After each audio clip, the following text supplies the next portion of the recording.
El episodio 8 de Pluribus marca un punto de inflexión crucial en la narrativa de la serie, funcionando como una calma tensa antes de la tormenta final.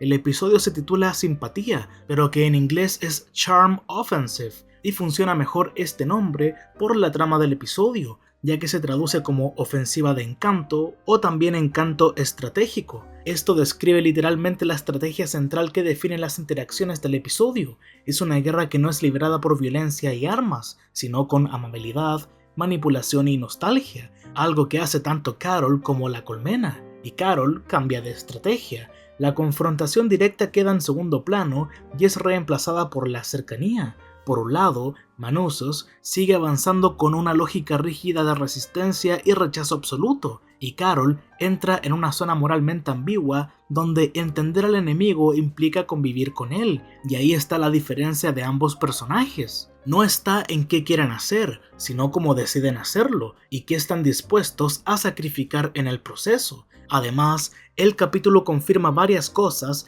que muchos sospechaban, como que los animales no pertenecen a la colmena, o qué pasaba con las mascotas, y también que construyen una antena gigante para difundir una señal, y que se confirmó el uso de algún tipo de frecuencia o material electromagnético para comunicarse entre la colmena, cosas que se han hablado en videos anteriores. Y el episodio demostró algo importante: la colmena cambió. Mientras se tomaban un descanso de Carol, evaluaban su estrategia con ella, y aprendían a tratar mejor con ella y con los no infectados. En el episodio 7, cuando Manusos pasó por este primer pueblo, la gente lo saludó individualmente, no al unísono, lo que los hacía parecer más individuales. Y luego, cuando pasó por el segundo pueblo, la gente permaneció en silencio y no lo saludaron, como si hubieran aprendido que eso era lo que él preferiría. Además, cuando este individuo de la colmena le hablaba a Manusos,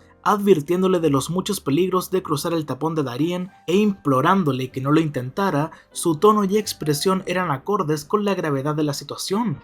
Antes, la colmena comunicaba noticias serias con una sonrisa y una voz melodiosa que no concordaba con la gravedad de lo que decían. Esto los hace parecer más humanos y menos inquietantes para los no infectados. El individuo también aceptó la respuesta de Manusos y no hizo nada más que pudiera molestarlo. Incluso refutó su comentario sobre la dificultad de encontrar agua limpia en la selva con esto. Cuando Carol tuvo su segundo arrebato, todos los de la colmena corrieron a ayudarla, tocándola y apoyándose en ella. Con Manusos, este grupo de la colmena mantuvo la distancia y solo ofreció ayuda si levantaba la mano al cielo y la solicitaba. Este tipo de la colmena en la camioneta sonaba como una persona normal que encontrarías en un lugar así, no como uno de los que se unieron. Y en este episodio, gran parte de la conversación con Sosia parecía más natural y sigue aprendiendo. Tal vez veremos más a Sosia incorporando más de las experiencias de la Sosia original en sus conversaciones.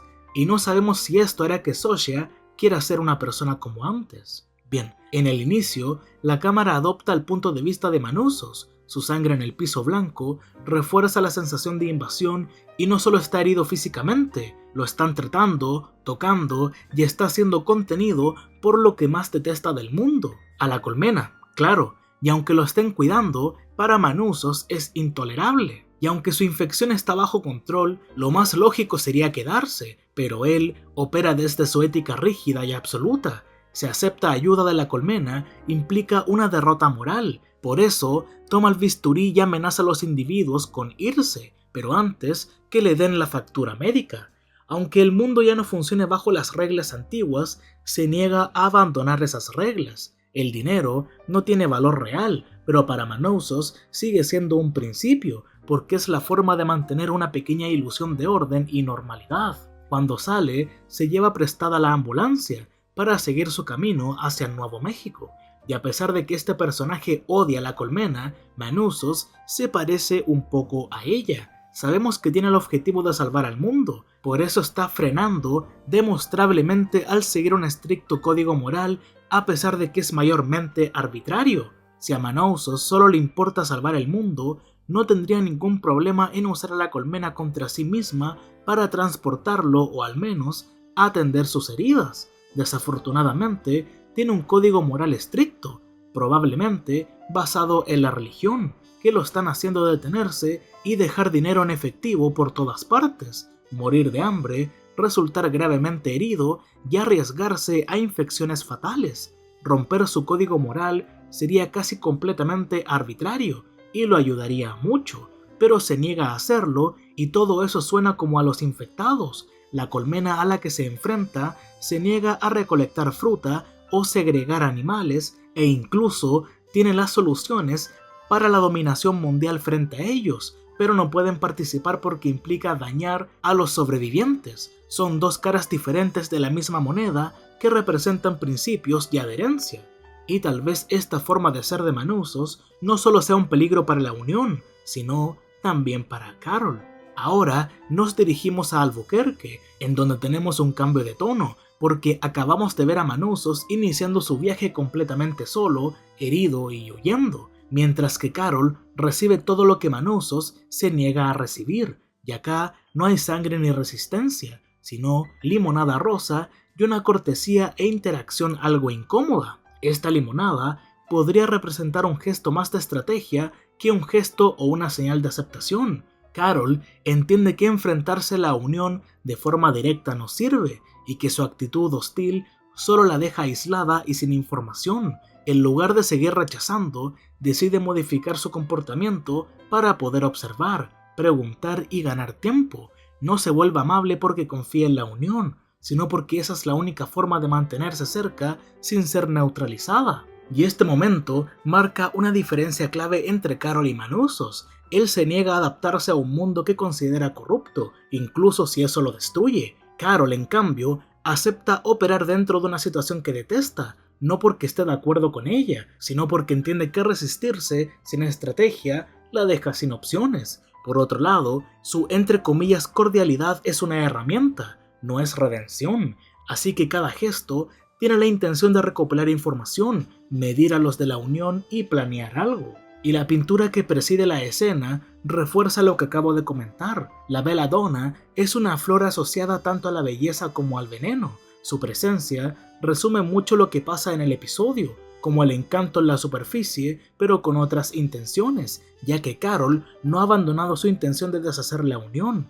simplemente ha entendido que necesita información y la información no se obtiene atacando. Además, la conversación inicial entre Carol y Sosha es tensa, porque ambas saben que están jugando un papel, así que para romper un poco esa tensión juegan Speed, pero la amabilidad sigue siendo un poco forzada y Carol no sabe cómo gestionar esa dinámica. A pesar de esto, hay momentos de realidad, como cuando le preguntan a Carol por su primo Henry, y ella no quiere verlo, recordando que él tuvo 41 días para visitarla antes y no lo hizo, lo que resalta su herida emocional tras haber estado casi un mes completamente sola. Y literalmente, todas estas interacciones en el episodio son una reconciliación y una partida de ajedrez entre la colmena y Carol. Hablando del ajedrez, antes de que jugaran Speed, Sosha menciona esto. Also, you're missing a white rook, remember?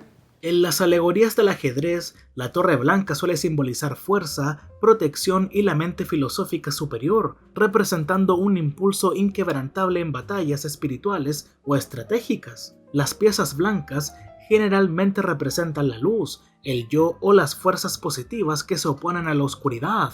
Estas interpretaciones se inspiran en tradiciones esotéricas donde el ajedrez refleja luchas cósmicas. Manusos podría representar esa torre blanca que le falta a Carol y ella vendría siendo la reina. Pasando a otro punto, me refiero al poste de luz y claramente estoy hablando de forma simbólica. Visualmente esta toma resume la relación entre ambas en ese momento. Comparten espacio, pero están separadas por una barrera invisible, remarcando aún más que los gestos amables de antes no existían, porque siempre habrá una sensación de división.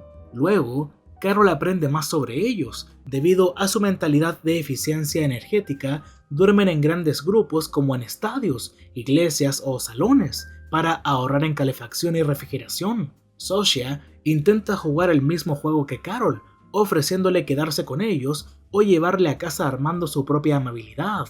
Carol se queda esa noche como parte de su, entre comillas, experimento. Vemos un momento donde Carol dormida pone su brazo sobre Sosha lo que insinúa la dirección de su relación. Al despertar y darse cuenta, lo retira confundida. Su subconsciente busca conexión, pero su mente consciente no quiere traicionar a Helen ni a su propia especie. Al día siguiente, Carol vuelve a su pizarra para documentar lo aprendido. Vemos notas sobre su quinta novela de Waicaro, que representa su vida anterior y a la que se aferra como una reliquia similar a Manousos con el dinero. La anotación "comen personas" funciona como un ancla moral. Cada vez que Carol se permite un momento de cercanía, esa frase la devuelve a su objetivo original. La unión puede ser amable, incluso encantadora, pero sigue sustentándose sobre la anulación de la humanidad individual. Además, la mención de los trenes como sistema de distribución se convierte en algo sombrío. Los trenes, que para Carol evocaban nostalgia y belleza, ahora son instrumentos de un sistema que transporta cuerpos y recursos humanos.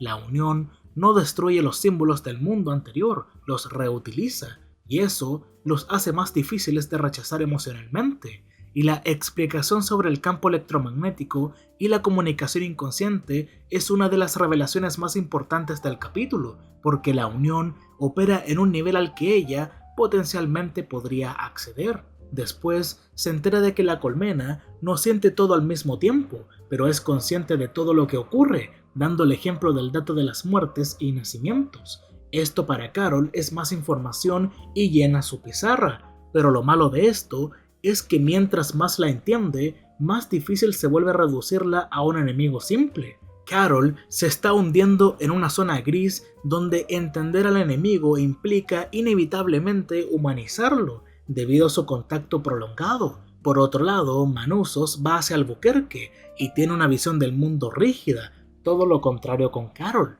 Después nos enteramos de que la colmena sí tiene un objetivo, y a partir de ese punto, la serie deja de tratar el conflicto como algo local y obliga a replantear qué significa realmente salvar el mundo, tanto para Carol como para nosotros. La información sobre Kepler 22 y el planeta Kepler 22b sirve para cambiar la escala del problema, porque hasta aquí la unión podía entenderse como una consecuencia de la humanidad y de sus errores. Al ubicar el origen de la señal a 600 años luz de distancia, la serie deja claro que la unión no surge de la Tierra, sino que llega a ella. Kepler 22b es presentado como un planeta con condiciones para albergar vida. La unión es consciente de eso y siente una forma de gratitud hacia quienes viven allí, aunque no exista contacto directo ni comunicación posible. Así que la unión no actúa desde la maldad, sino desde una lógica de expansión basada en reciprocidad. Cuando Sosia menciona que devolverán el favor, puede que sea algo inocente, pero también puede ser una amenaza. El plan de construir una antena gigantesca utilizando toda la energía del planeta para enviar una señal al espacio revela que la unión no se concibe a sí misma como un punto final, sino como un medio de expansión. Su objetivo último no es la Tierra, sino la propagación del mismo proceso a otros mundos. Carol lo entiende de inmediato y lo anota. La unión no se detendrá porque no puede hacerlo. Su imperativo biológico, si es que puede llamarse así, es crecer, conectar y unificar. Y el detalle de que los animales no sean afectados por la unión refuerza lo antes mencionado, ya que la señal parece dirigida exclusivamente a formas de vida con cierto nivel de complejidad cognitiva, aquellas capaces de alterar el equilibrio del planeta. Esto posiciona la unión no como un virus indiscriminado, sino como un mecanismo selectivo. Desde su perspectiva, está corrigiendo un problema sistémico y desde la humana está borrando la individualidad.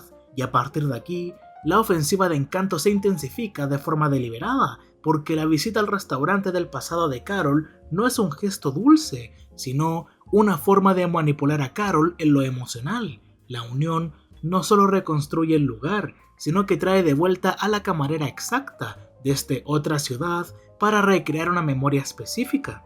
El impacto de Carol se nota de inmediato. Durante unos segundos baja completamente la guardia, la vemos sonreír, hablar con entusiasmo, reconectarse con una versión de sí misma anterior a Helen, de hecho anterior incluso a su éxito como escritora, pero la ilusión se rompe cuando recuerda por qué ese lugar dejó de existir. Hubo un incendio y trajo consigo pérdida y dolor, y la unión no borró esa parte del recuerdo porque la ignoró. Aunque no es la manipulación en sí lo que desestabiliza a Carol, sino la falta de comprensión emocional. La unión puede replicar los hechos, los espacios y las personas, pero no entiende por qué ciertos recuerdos duelen precisamente porque terminaron mal. Para Carol, el restaurante no es solo un lugar feliz, es un lugar perdido, y traerlo de vuelta no sana esa herida, la reabre. La huida de Carol del restaurante marca el fin de la cortesía fingida. Cuando Sasha la alcanza en su casa,